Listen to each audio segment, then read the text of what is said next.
Buletin Didik 30 Jun bersama saya Mimi Azira Abdullah. Assalamualaikum dan salam sejahtera. Kecemerlangan pendidikan sentiasa menjadi agenda utama bagi Kementerian Pendidikan KPM. Justru tuntutan untuk menyediakan kesamarataan menjadi tanggungjawab dalam memastikan murid berkeperluan khas MBK diberi peluang mencapai tahap cemerlang dalam semua program yang dilaksanakan. Berlangsung di Merlimau, Melaka hari ini, Majlis Tilawah Al-Quran Pendidikan Khas Peringkat Daerah Jasin. 310 MBK dari 41 sekolah menyertai program ini yang dijalankan bagi memberi peluang kepada MBK daripada pelbagai kategori meningkatkan potensi diri. Antara pertandingan yang dijalankan ialah hafazan dan tilawah Al-Quran, bercerita kisah Nabi, deklamasi sajak, nyanyian solo dakwah serta tulisan khat. Selain menyemai rasa cinta terhadap agama dan mengukuhkan asas kerohanian, pertandingan ini juga dapat mewujudkan jaringan persahabatan antara sekolah dalam daerah yang sama.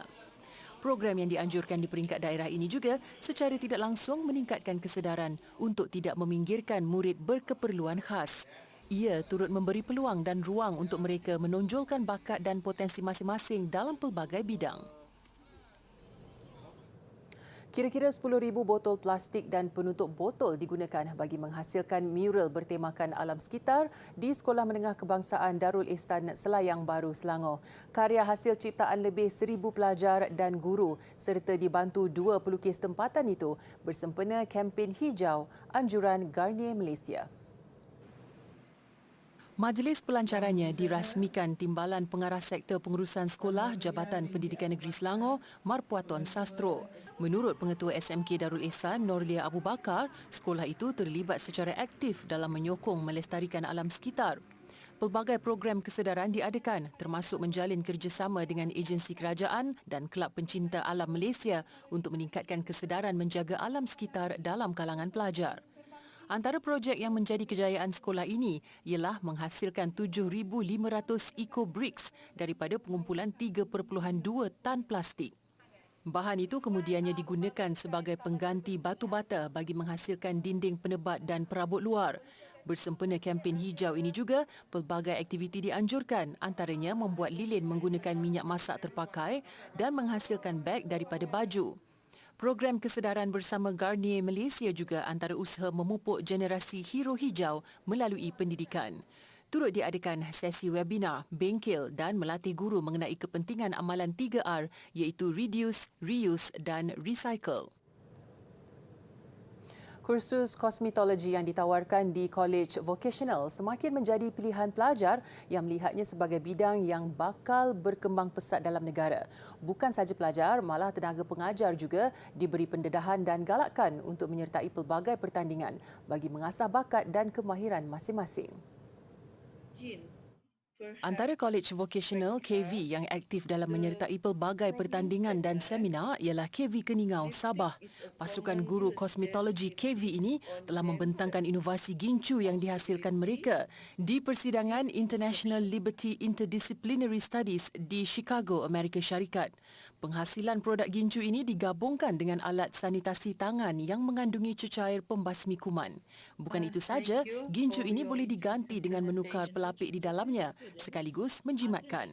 Manakala bahagian pembasmi kuman boleh diisi semula sekiranya telah habis digunakan. Alat ini juga ringan dan mudah disimpan serta dibawa ke mana-mana. Sudah pasti inovasi guru ini mampu memberi inspirasi dan ilham kepada pelajar didikan mereka.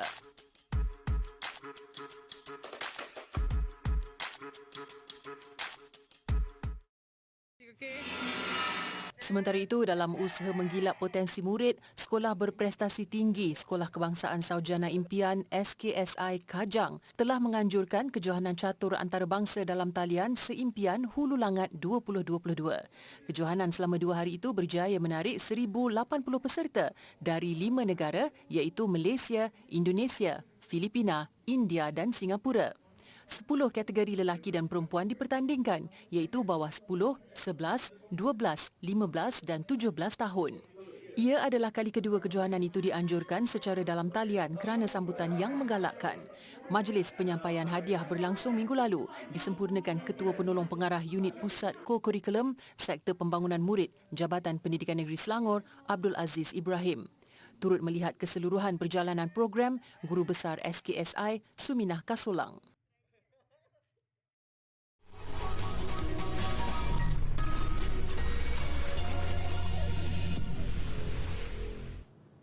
Bertemu kembali. Setelah lebih 2 tahun tiada pertandingan sukan secara fizikal, kejohanan sepak takraw sekolah rendah bawah 12 tahun peringkat daerah Perak Tengah mendapat sambutan yang amat menggalakkan. 38 regu dari 28 sekolah rendah telah mengambil bahagian dalam acara yang diadakan selama 2 hari di Sekolah Kebangsaan Sri Iskandar, Perak. Menurut Pengerusi Jawatan Kuasa Teknikal dan Pembangunan Sukan Sepak Takraw Majlis Sukan Daerah Perak Tengah Khairuddin Abu Hanifah, sepak takraw merupakan antara sukan yang popular dalam kalangan murid sekolah, khususnya di kawasan luar bandar, selain bola sepak dan badminton.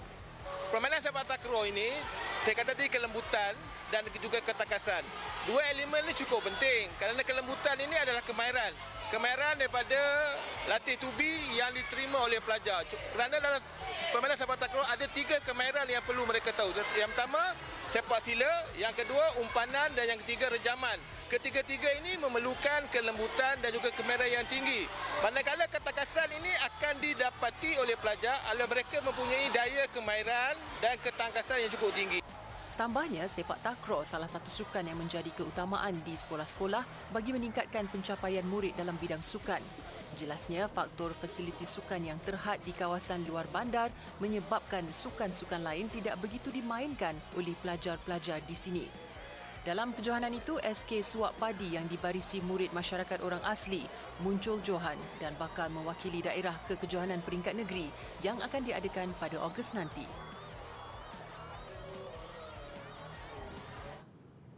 Majlis Amanah Rakyat MARA memperuntukkan 1.5 juta ringgit bagi meningkatkan latihan dan pembangunan kompetensi warga pendidiknya. Ia bagi memastikan kualiti pendidikan di institusi pendidikan MARA IPMA setanding negara maju. Menteri Pembangunan Luar Bandar Datuk Seri Mahzir Khalid berkata MARA juga menawarkan peluang melanjutkan pengajian bagi peringkat ijazah Doktor Falsafah, Sarjana, Sijil Profesional, Sijil Kemahiran dan Diploma. Kemudahan pembelajaran ke peringkat lebih tinggi itu sudah diberikan kepada 4,336 warga pendidik MARA sejak 2002 hingga 2020. Bahawa para pendidik di mana juga mereka berada, mereka boleh dikatakan sebagai sebahagian daripada yang membangunkan agenda negara bangsa. Selain pendidik, MARA juga komited memastikan pelajar IPMA belajar dalam suasana kondusif. Ia melalui penjagaan kebajikan serta menaik taraf kemudahan infrastruktur di pusat pendidikan MARA bagi menjamin keselesaan lebih 100,000 pelajar. Sejajar dengan perkembangan 5G, Datuk Seri Mahzir berkata usaha mempertingkat rangkaian liputan internet sedang dilakukan di IPMA. Malah MARA juga sudah mengenal pasti kawasan untuk dinaik taraf. Beliau berkata demikian ketika merasmikan Majlis Sambutan Hari Pendidikan MARA 2022 siang tadi. Pada sambutan itu, bekas pengarah Kolej Kemahiran Tinggi MARA KKTM Pasir Mas Kelantan, Hambali Ahmad, menerima anugerah tokoh pendidik MARA. Selain itu, 26 pendidik menerima anugerah pendidik cemerlang MARA yang melayakkan penerima mengikuti latihan profesional anjuran bahagian sumber manusia. Pada majlis itu juga, Datuk Seri Mahzir menerima watika pelantikan sebagai Presiden Organisation for Industrial, Spiritual and Cultural Advancement International Chapter berkuat kuasa sehingga 17 Jun 2025. Baiklah, pengalaman berdepan kesukaran selepas terbabit kemalangan tidak mematahkan semangat 9 peserta MasterChef Return to Work RTW yang dianjurkan Pertubuhan Keselamatan Sosial Perkeso.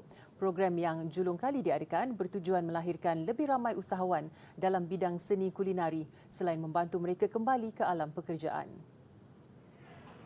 Program dengan kerjasama Kolej Komuniti Selayang berlangsung selama 2 hari melibatkan pencarum perkeso yang hilang keupayaan akibat kemalangan pekerjaan atau penyakit dan dipulihkan menerusi rawatan rehabilitasi di bawah program RTW.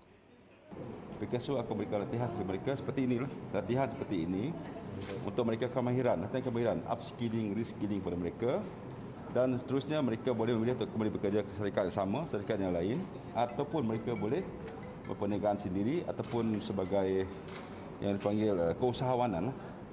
Jadi modal tu sebenarnya Perkeso tak beli modal. Terdahulu, beliau menjadi juri program masakan yang turut diadili dua lagi juri jemputan iaitu blogger masakan Nurhayati Zainul Abidin atau Yati Kitchen dan Ketua Chef College Community Selayang Muhammad Kamil Zulkifli. Juara diraih Muhammad Asri Muhammad Syarab, 39 tahun yang berpengalaman selama 22 tahun sebagai chef. Bagi peserta lain, program RTW satu peluang terbaik untuk kembali membina harapan selepas hilang upaya akibat kemalangan. Memang banyak orang akan give up, tapi kalau saya terus give up, saya tak nak orang mengharap orang.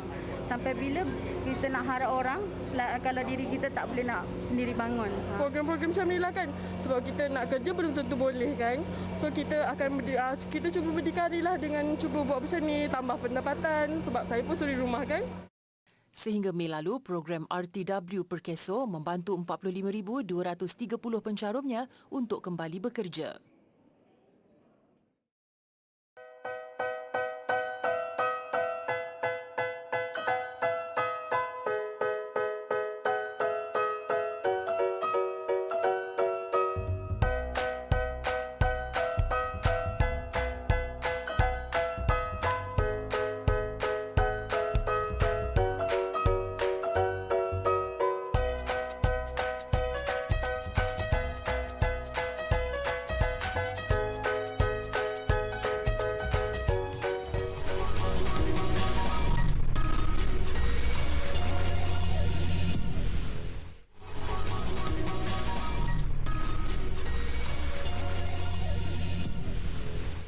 Musim panas di Eropah bukan sahaja memberi kesan kepada manusia tetapi juga hidupan lain. Di Rom, Itali, pekerja di sebuah zoo menyediakan makanan beku kepada haiwan yang turut bergelut dengan suhu panas melampau.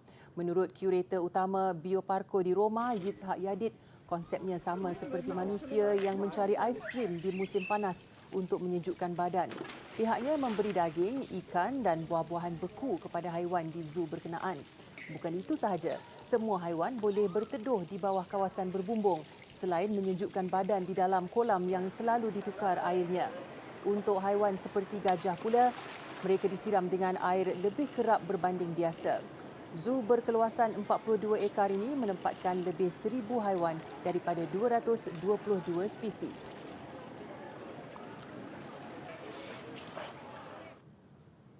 Ribuan pengunjung membanjiri Shanghai Disneyland hari ini apabila taman tema itu dibuka kembali selepas ditutup kira-kira 3 bulan akibat penularan COVID-19. Tiket-tiket untuk hari pertama pembukaan habis terjual dalam tempoh singkat. Rata-rata pengunjung memuji usaha taman tema ini dalam memastikan SOP dipatuhi. Di sini, pemakaian pelitup muka, penjarakan fizikal dan imbasan suhu kekal dikuatkuasakan dalam kalangan pengunjung dan petugas. 觉得乐园已经做得很周到了，然后随处都可见的那个洗手液、那个护手的，对，都还可以。然后我在外面排队等的时候，他一直在擦拭那个栏杆、消毒等方面工作做得很好。不一定要过来为了做什么就是 attraction 或者 ride 在里面享受一下这个环境，听音乐，然后找个地方坐坐，也可以，也是很好的一种就是放松的方式。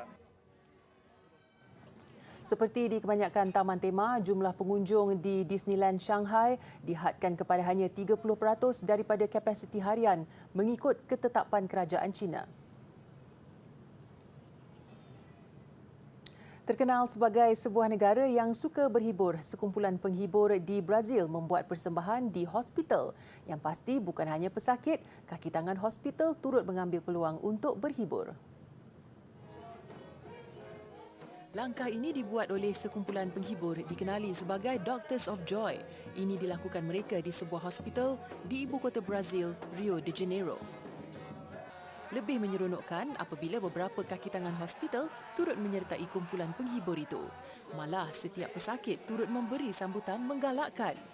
Ia dipercayai diadakan setiap Jun bagi meraihkan acara tradisi dikenali sebagai São João. Begitupun akibat COVID-19, acara ini pernah ditangguhkan 2 tahun dan tidak seperti sebelumnya, kali ini mereka tidak berpakaian seperti badut. Semua penghibur masih memakai pelitup muka.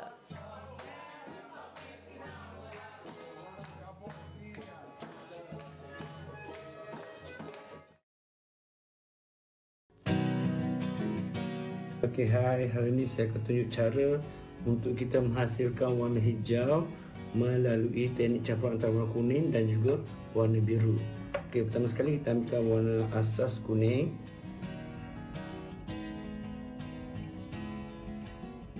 Kemudian warna asas biru. Apabila dicampur antara warna kuning dan biru, maka terhasillah warna hijau. Contoh untuk kita menghasilkan warna bagi lukisan daun.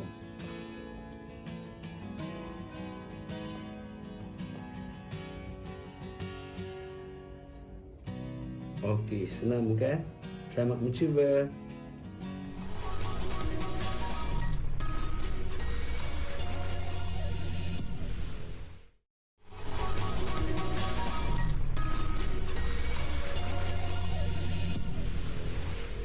Sukan dimulakan dengan badminton terbuka Malaysia memasuki pusingan kedua ketika tumpuan terarah kepada Lee Zijia, penyokong negara yang membanjiri Axiata Arena petang tadi nyata hampa apabila pemain nombor 5 dunia itu tersingkir tewas kepada pemain bukan pilihan dari Indonesia, Shesar Hiren Rustavito. Pertarungan petang tadi berlarutan sehingga lebih sejam menyaksikan Shesar lebih bijak mengawal emosi. Seterusnya mara ke suku akhir dengan kemenangan 21-19, 19-21, 21-16. Gandingan profesional negara sebelum itu menceriakan penyokong tempatan. Mereka menundukkan juara Olimpik Liang Wang Chilin untuk mara ke suku akhir. Cuma 41 minit diperlukan dengan keputusan 21-17, 21-18. Turut mencipta kejutan bergu wanita Anna Ching Yi Chong yang berpasangan dengan Teo Mei Jing. Mereka mara ke suku akhir mengetepikan pilihan kedua dari Korea Selatan, Lee So-hee dan Shin Seung-chan. Bola sepak Liga Super, Negeri Sembilan FC kembali melonjak ke tangga kedua selepas seri tanpa jaringan menentang Terengganu FC di arena lawan. Negeri Sembilan kini mengumpul 20 mata, ketinggalan 2 mata di belakang pendahulu Liga, Johor Darul Takzim. Perlawanan Negeri Sembilan FC menentang Terengganu FC di Stadium Sultan Mizan Zainal Abidin Gong Badak terhenti seketika minit ke-13 akibat hujan lebat dan petir. Sebaik permainan bersambung, Terengganu tampak menguasai saingan namun buntu memecah percaturan Negeri Sembilan yang lebih bertahan. Aksi selepas rehat lebih rancak dengan kedua-dua pasukan saling menyerang balas, memaksa penjaga gol tuan rumah Rahadi Azli Rahalim dan penjaga gawang Negeri Sembilan Ahmad Shihan Hazmi Muhammad bekerja keras. Sehingga perlawanan tamat, kedudukan tanpa jaringan kekal. Keputusan itu nyata memberi kelegaan buat Negeri Sembilan mencuri 1 mata di arena lawan. 1 mata itu juga membolehkan mereka kembali ke tangga kedua dengan 20 mata, manakala Terengganu naik 1 anak tangga di tempat ke-7 dengan 10 mata. Kejuaraan tenis Wimbledon antara yang menjadi tumpuan perlawanan pusingan kedua. Pertemuan dua pemain berpengalaman Andy Murray dari Britain menentang John Isner. Andy Murray, 35 tahun, juara 2 kali Wimbledon, turun berdepan John Isner dari Amerika Syarikat. Berlangsung sengit, Isner menang 2 set awal 6-4, 7-6. Murray yang pernah bergelar pemain nombor 1 dunia selama 41 minggu nyata tidak mengalah apabila menguasai set ketiga 7-6. Begitupun Isner, 2 tahun lebih tua daripada Murray, lebih bertenaga untuk menamatkan set keempat 6-4. Dalam satu lagi perlawanan, pemain nombor 3 dunia Novak Djokovic mudah melepasi pusingan kedua. Dia menewaskan pemain Australia Thanasi Kokkinakis, pemain ranking ke-79 dunia. Djokovic menang 6-1, 6-2. Aksi wanita juara 2018 Angelique Kerber dari Jerman juga tidak menghadapi masalah untuk mencatat kemenangan straight set. Berdepan pemain Poland Magda Linette, Kerber menang dengan keputusan 6-3, 6-3. Bagaimanapun, hasrat wakil tuan rumah juga pilihan ke-9 Emma Raducanu untuk melangkah lebih jauh tidak kesampaian. Juara terbuka Amerika Syarikat berusia 19 tahun itu tumpas kepada pemain ranking ke-55 dunia dari Perancis, Caroline Garcia, 6-3, 6-3.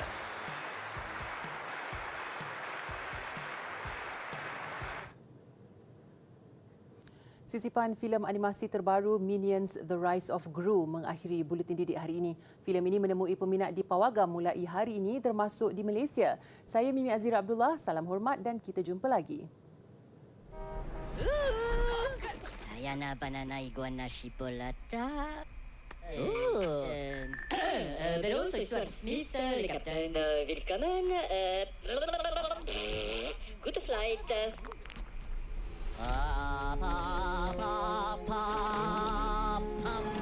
Peanut. Peanut. Hello, Peanut. Oh, yes, please. Peanut. Peanut. Okay, vamos.